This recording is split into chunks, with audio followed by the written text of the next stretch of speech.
It's good to see you again, Emmad. We met during the Lawyer Book Builder Rainmaker Mastermind program, and I just want to thank you for joining that and for being a robust part of the conversation that we had in those meetings. So thanks again for that. Of course, yeah, I really enjoyed that. Yeah, it was good. It was good. Yeah, it was super helpful. And I think that model is sort of what I'm trying to frame up here in this podcast. So I'm grateful to you for joining me to continue the conversation. We were just talking about your title. I said I wasn't going to talk about what the difference is, but I think it is an interesting opportunity for us. So on LinkedIn, it says you're a business development associate, but business development and marketing manager really is the role that you're in.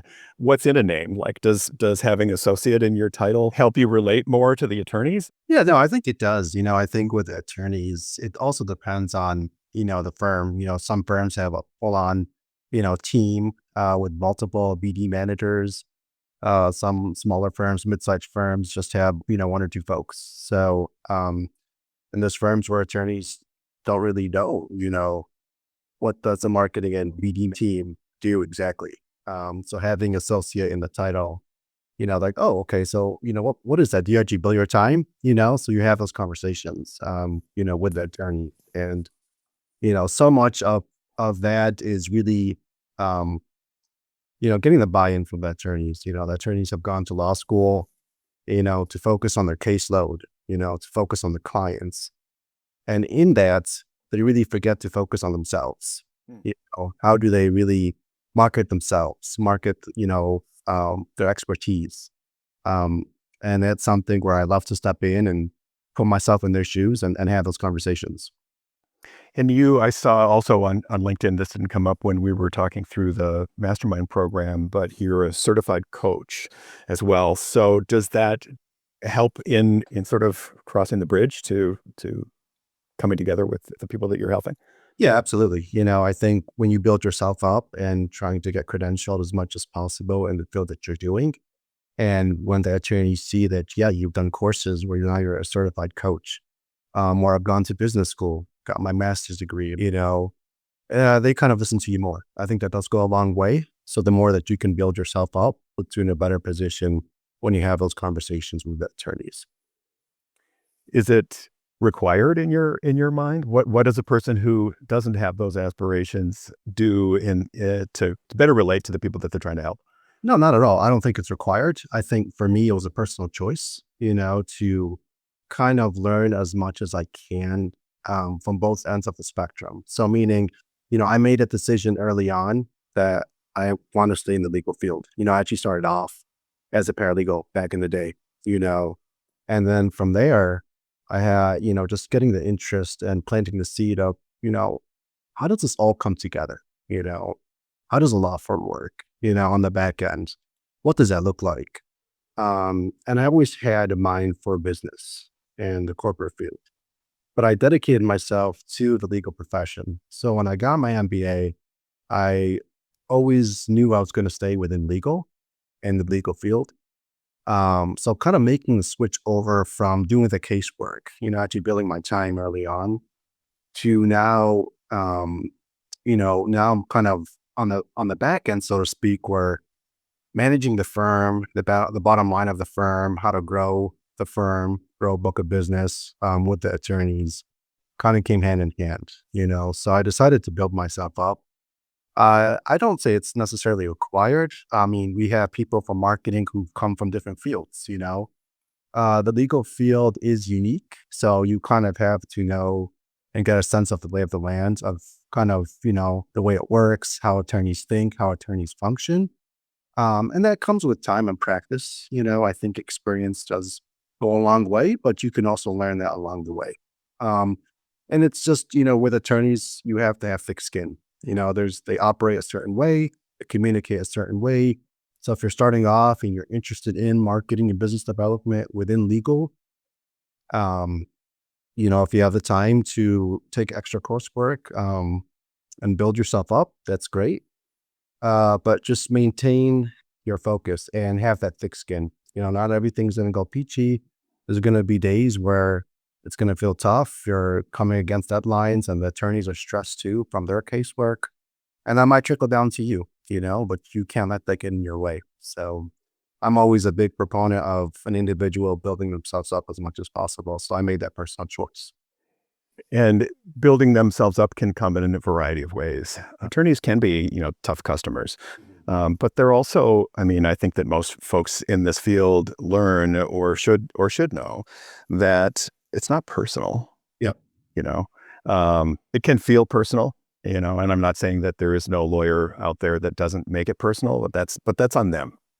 That's not on us. Right. It's not personal. We're there to help. We're there to, I try not to lean on the metaphor of BD Catalyst, the name of the podcast, too much, but we're there to catalyze, what their strengths are and find that spark and be that sort of inspiration. And you can't do that from a position of fear.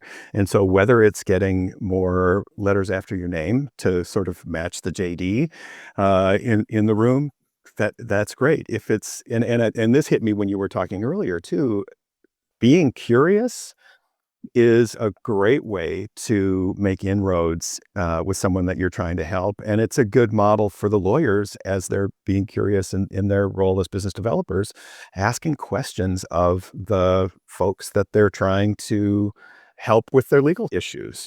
That can lead to sort of a client service mindset, that sort of always being curious. And if we, as folks who support lawyers, can model that, hopefully that'll rub off on them as well. Do you find that that's the case? Like that you can go in and sort of model the behaviors that are ultimately going to unlock some doors for the lawyer's own approach to business development? Yeah, absolutely. And I work with attorneys from all walks of life, from first years, just starting fresh to senior rainmakers. And, so much of it is basically a mindset, really changing their mindset into what business development means. There's no silver bullet, there's no magic formula. There's so many different approaches of how you can build business, and what that means for one person might mean something else for someone else. So having those conversations, really does go a long way. And really, really getting in early with the attorneys, shifting their mindset. With the associates, a lot of times they don't really understand that business development starts from day one. You don't need to be a senior or seasoned partner with a book of business. And then at that point, hey, what can I do to continue growing my business? No, as soon as you start, I help with trainings internally at the firm, and I love doing this, when I get feedback from the attorneys, what can we do to help you? Does that mean let's do a training on how to present yourself, publicly, how to bolster your online presence. There's different ways we can go about this, but getting a sense of, what attorneys need and then basing that off of my approach to is helpful. Do you run into situations in your coaching of attorneys where they're reluctant to open up? Yeah. And what do you do to sort of break down those barriers? Because I think that that's frequently Mhm. there is that sort of dance back and forth. I think in any time you're meeting someone, even at a social event, if you go charging into a social event, go, "Hey, I'm Kristo, I'm a lawyer, and Yeah. how can I help you?" You're gonna close the door more than you're gonna open the door. So, how do you start to break down those barriers? Yeah, I think consistency is key, with the attorneys. Yeah, they're going to reschedule the meetings that you have set up, and you have to stay in front of them. You can't falter with that, so stay consistent and, kind of steadfast in your approach, and getting in front of the attorneys is key. It might take a few times, but you just have to kind of keep up with it. And then once you're finally at the door, that's your time to shine. And what that means is you have to be prepared as much as possible. So even before the meeting with any of the attorneys, get a sense of what they do. What are they doing already? And have that information on hand in the meeting. So if you see that's attorneys, active in a specific field or networking event or organization, lean into that. And that will grab their attention. If you're able to play to the attorney's passions and strengths right off the bat, they're going to know fairly quickly, hey, this guy's done his homework. Okay, he knows what he's talking about. Let's go from there. So have your homework done ahead of time, so you can really maximize that time with the attorneys. Does identifying a lawyer's passions help you then narrow their approach to thought leadership, to what networks they're in, to how they, presentations that they give, et cetera? Yeah. I think not only does it help narrow the approach, but it all gives you a leg up, and because now the attorney's attention is there. They're already passionate about, this item that you're bringing in. So you have their focus, and having their focus is key. Because so much and I'm sure you've experienced this too, Kristo, is, you have an initiative, you set it up, you have the conversation with the attorney, and then what happens is, a few weeks go by, and the post is, I think, more crucial is, the attorney gets bogged down with case work, and they kind of just put BD marketing on the back burner. So how do you keep that alive and moving forward is also as important as well. So if it's something that they're passionate about, they're more than likely going to refer back to it, a couple of weeks after that meeting. And then do your homework, look for opportunities within the market, whether it's networking, speaking events, anything that leans into that passion for the attorney, they're more than likely going to circle back to it. Have you been surprised sometimes about what the attorneys that you're working with are passionate about? Yeah. I think I've seen, a lot of different passions. I have had one attorney who was previously a Marine, and, his passion was, giving back to, whether it's, something military, to our veterans, but he didn't really know how to do that. And sometimes I think the attorneys tend to really overcomplicate things, or they are hypersensitive about reaching out to a certain group. And, sometimes it's an opportunity just to break it down and simplify it. It can be a simple phone call, a simple email. If there is an organization out there that's giving back to, veterans, let's just give them a call. See if there's a way where we can possibly sponsorship, or maybe you can have a seminar for these veterans. And that's exactly what we did. Just a simple call. There's no need to overcomplicate it. And that's exactly how we started it off. I helped with that lead up. We picked up the phone, we called this organization, and they were more than willing to have this attorney come speak to his fellow group of veterans, and it's gone a long way. And now the firm sponsors every single year. So let's not overcomplicate it. Let's just pick up the phone sometimes. Right. Right. And like, it doesn't have to be some fully researched, fully formed idea before we press go, right? Like, it's like, oh, that's good, let's do that, and then let's not be afraid to pivot if that doesn't work. But man, sometimes the simple approach is really the best. Right. I was looking over the practice areas at Bodman, and a lot of folks are focused on AI, and that's, of course, alphabetically is right at the top of the list. So it's easy to see on your firm's website. I want to ask, because sometimes in my experience, obviously legal trends come, and if there's a lot of work there and a lot of risk there and a lot of potential for disputes, litigation firms is primarily who I've been involved with in my career, but, lots of deals to be made, et cetera. Sometimes those just bubble up on their own. Have you had experiences where you've been working with an attorney and it has unlocked a new area of practice for them? One attorney who was into a sports medicine out of all the industries. It's a very niche field. And what's perfect with us is we're actually based in Ford Field, which is home of the Detroit Lions, right? And, whoever follows Lions has known, we've been on kind of the cusp of, kind of getting over the hump. In the NFL is being a team that's now competing in playoffs and whatnot. We've been horrible for so many years. But now that the interest is kind of back, there's no better way than to maximize that, So I had a conversation with this attorney. It's like, hey, this is perfect. Like, well, we're in Ford Field. We have the Detroit Lions literally right downstairs. Let's take advantage of this. So what we decided to do is have a conversation with the Lions, and this is all public, so it's okay to talk about. But they opened tours for the locker room, And that's lovely. I mean, folks who are in sports medicine and clients and prospects wanted to come. Let's come take a tour of the lockers. And obviously that helped with the attorney, kind of having these conversations and getting in front of these prospects and clients. And it's always nice when it's not in the conference room. You're able to walk and have a conversation. And we even eventually had some of the Lions players joining, So it's just kind of a nice way. Again, I alluded back to leaning into the passion or, what the attorney is really good at and kind of taking it from there. I mean, that's a fantastic story. And having that opportunity right downstairs is just, it's golden.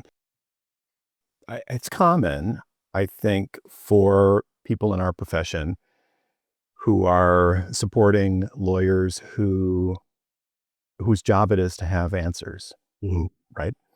To feel as though we need to walk into those conversations with answers.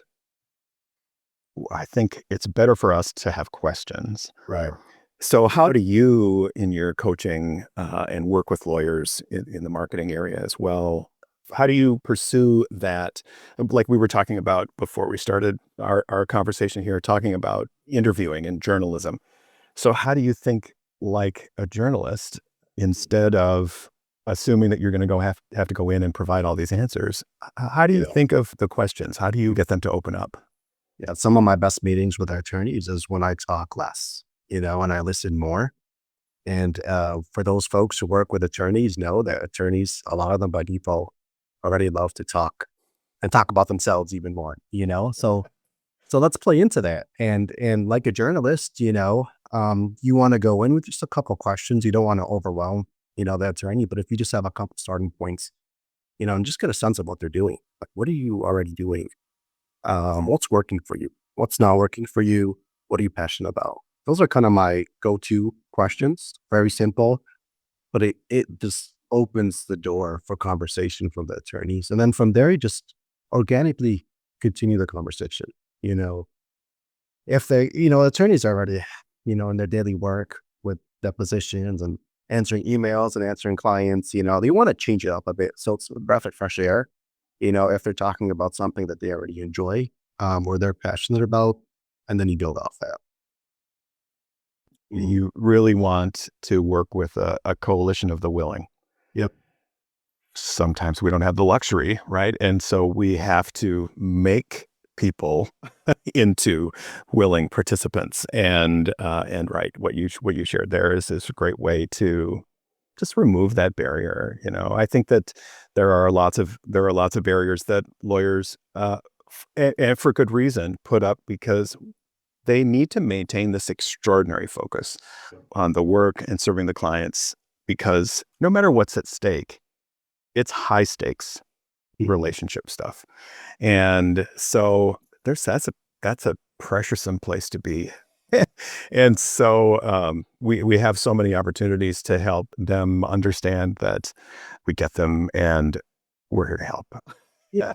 I just want to get, one quick, example of, a situation where the relationship kind of broke down and, how can you pivot from that? So, there were, I think I pulled a list of, the top 10 clients who are inactive, and just getting a sense of, why did we stop billing? What happened with the relationship? And a lot of times they're just, the relationship broke down, with a client, or there was a litigation that commenced and there was no follow-up, and the partners eventually just moved on, right? And they focused on other high billing clients, and these inactive clients have just kind of sat dormant. So just, having a curious mind, and I think that goes a long way with marketing and BD, and having a business kind of sense of, well, how can we maximize this opportunity now with these dormant clients? Let's bring in the associates. Let this be an opportunity for them to learn how to not only rekindle a relationship, but how to reach out. So I love this example because it goes both ways, having the conversation with the partners saying, hey, these clients are inactive. Do we have your buy-in to rekindle the relationship by reaching out to them? And let's involve these associates and let's give them an opportunity to learn how to do this. But if they do rekindle the relationship, associates are going to get some of this credit, you know. And that was a conversation I had, and it was a win-win. So it was a great opportunity because we actually ended up rekindling some of these relationships, which resulted in new billing. And some of it was just as simple as picking up the phone, reaching out to this dormant client, sending an email, you know, and it's just sometimes it's that simple, you know.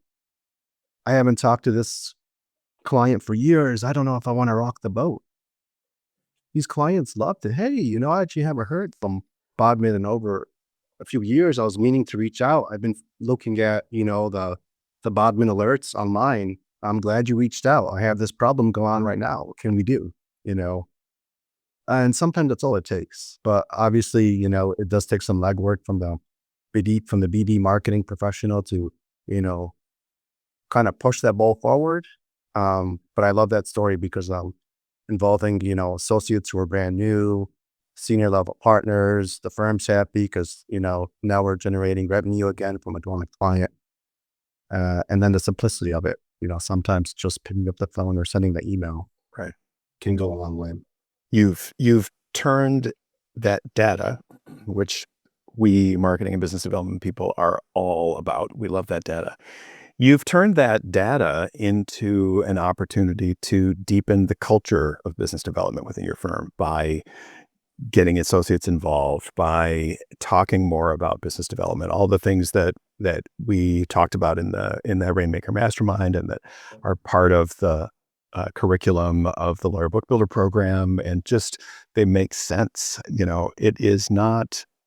Don't like to say it's not rocket science. It does require structure, but there are so many ways, I think, for people like you and me, people who are doing this coaching or even not coaching, but have other roles in the marketing and business development function within law firms and professional development folks, to impact the culture by inspiring conversations, instead of telling people, yeah, you should talk to the associates more.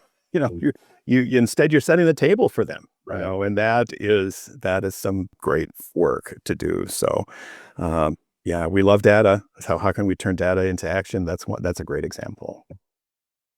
I love that.